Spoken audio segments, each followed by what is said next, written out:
Pinatutugis ni Manila Mayor Isko Moreno sa pulisya ang mga magnanakaw ng kable ng kuryente sa gitna ng sunog sa Tondo, Maynila noong Miyerkules. 4 na ang naaresto. Ayon sa lokal na pamahalaan, dagdag perwisyo ito para sa mahigit 800 pamilyang nasunugan. Ang balitang A to Z ni Kim Salinas. Ang tila larong tug of war ng mga residente ng Tondo, Maynila, isa pa lang tug of war. Matapos kasing maapula ang sunog sa kanilang lugar, kanya-kanyang hablot ng mga bumagsak na kable ng kuryente ang ilang residente para gawing tanso at para pagkakitaan. Remove yung mga sunog yung mga tao, biniktima pa nila ng mga pagnanakaw ng gamit. Hindi nila naintindihan, yung mga kuryenteng pinagkukuha nila, yun din yung kuryenteng ikakabit sana o after the sunog.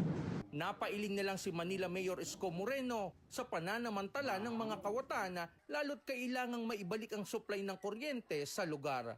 Hirap na nga yung mga tao na sunugan.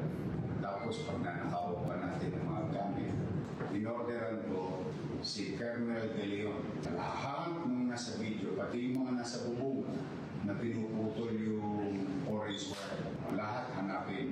Sa video, nagtakbuhan ang mga kawatan nang dumating ang mga pulis pero nahuli ang dalawa na iniharap kay Mayor. Sa follow-up operation ng Manila Police District, actually meron pa tayong nahuli uli na dalawa, maliban doon sa dalawa, at ina-identify pa natin yung iba pa. ang mga inaresto ay nahaharap sa kasong paglabag sa Republic Act 7832 o Anti-Electricity and Electric Transmission Line Material Pilferage Act. Nagpadala tayo ng mga more or less, mga 300 na personnel para mag-secure doon sa lugar, bantayan yung area na yan. Binisita rin ni Moreno ang evacuation area ng 865 families na nasunugan.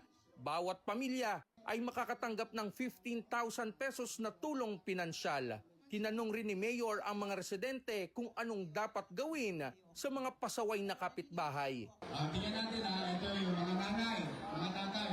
Gusto nyo bang ikulong ko yung mga nagnakaw ng wine sa inyo? Nasa na ba yung gusto? Dahil lang sa kapabayaan, panlalamang, hari ng isang tao, libo-libong pamilya ang naapektuhan.